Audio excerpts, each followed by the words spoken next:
Everyone, আমি রিজি। আজকে দেখাবো বিরিয়ানির প্রসেস। প্রথমেই বাসমতি চাল হালকা হাতে ধুয়ে রেখে দেবে আধা ঘন্টার জন্য। এদিকে গোটা মশলাগুলো রেডি করে নেবে। তারপরে আলু ফুড কালার লবণ দিয়ে সিদ্ধ করে ভেজে নেওয়া হবে।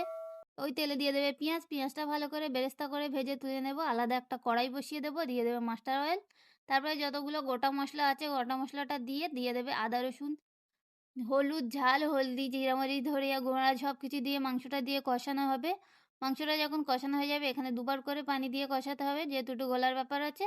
পানিটা দিয়ে এখন কষানো হয়ে যাবে, এর মধ্যে দিয়ে বিরিয়ানি মশলা, কেওড়া পানি, গোলাপ পানি, টক দই দিয়ে ভালো করে নাড়াচাড়া করে নিলে মাংসটা রেডি। এদিকে ভাতটা রেডি করবো, যতগুলো গোটা মশলা আছে সব দিয়ে দেবো।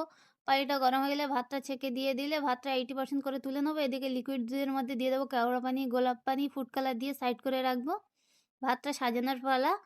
তেল গরম করে হাঁড়ির মধ্যে দিয়ে কলা পাতা দিয়ে একে একে ভাতের লেয়ারগুলো দিয়ে দেবো। ভাত দিয়ে বিরিয়ানি মশলা, মাংস, বেরেস্তা, এবার আলু দিয়ে একে একে 3টে লেয়ার কমপ্লিট করবে। এটা হচ্ছে লাস্ট লেয়ার। উপরে বিরিয়ানি দিয়ে মাংস দিয়ে দিচ্ছে, তারপরে আলু দিয়ে দিচ্ছে, তারপরে বেরেস্তা দিয়ে উপর দিয়ে ভাত ছড়িয়ে দিল আবার।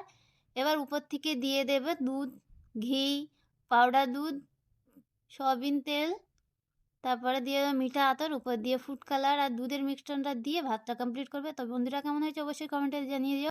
চ্যানেলটিকে সাবস্ক্রাইব করে পাশে থাকো। ফুল ভিডিও দেখতে চাইলে চ্যানেল আপলোড করা আছে, দেখে নিয়ে আসতে পারো। ততক্ষণের জন্য সুস্থ থাকো, বাই।